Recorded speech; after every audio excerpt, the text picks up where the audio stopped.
They say the most dangerous promises are the ones made in love, because you actually believe them. And I did. Every word, every "I'll never leave." Every "I promise." His name was Ethan. I met him when I wasn't looking for love, when my life was quiet, ordinary, and safe. But he came in like a storm. Warm, loud, and impossible to ignore.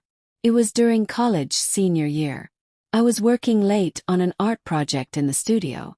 Everyone had already gone home, and I remember how the light flickered above me.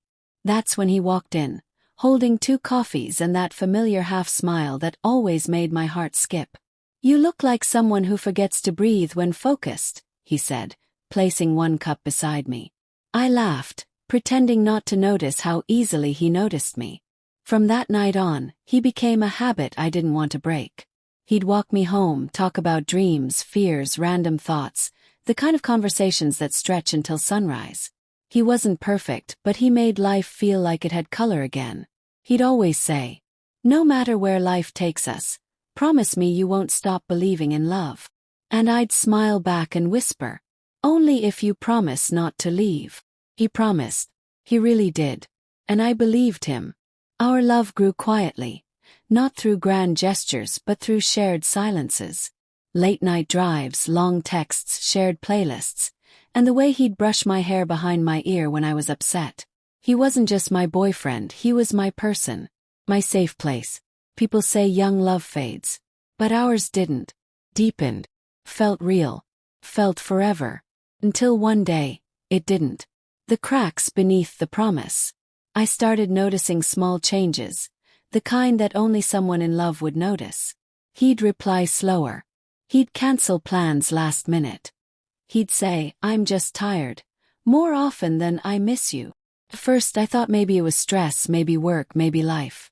But love has a sixth sense. It feels what words try to hide. One night, while scrolling through social media, I saw a photo of him at a friend's party, a party he said he wasn't going to.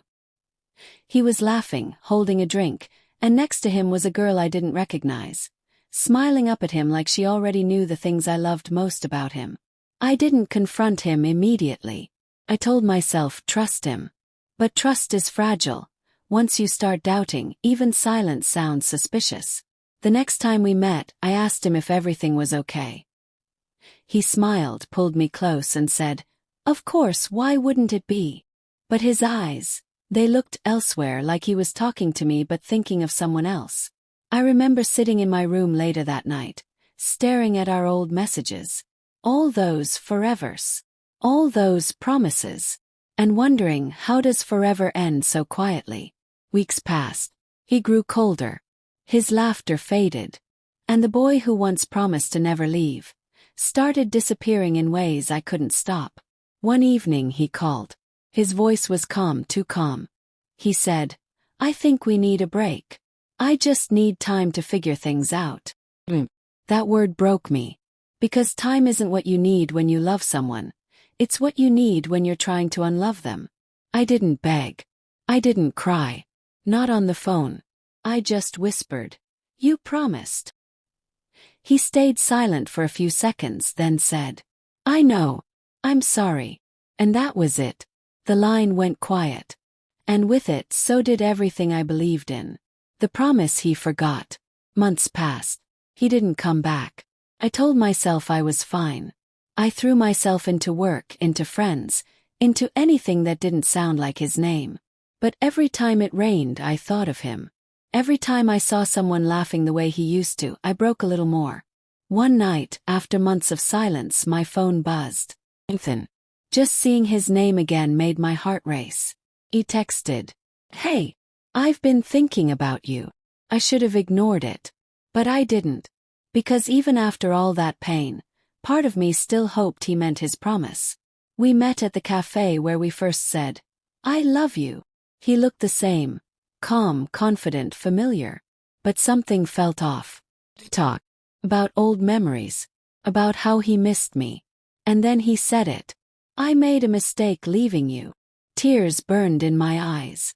For a second I thought maybe love gets second chances. But then he sighed and said, "But I'm engaged now. I just needed to say I'm sorry." That sentence, it shattered everything inside me. He didn't come back for me. He came back for himself. To clear his conscience. To feel better. He broke a promise and then used my heart as his apology. I walked out of that cafe without saying a word. The rain had started again. And for the first time I didn't look back. That night I wrote in my journal. He promised to never leave, but he did. He promised to always love me, but he couldn't. And now, he's married to someone who never knew the version of him I lost myself. Lo, the silence that stays. It's been 4 years now.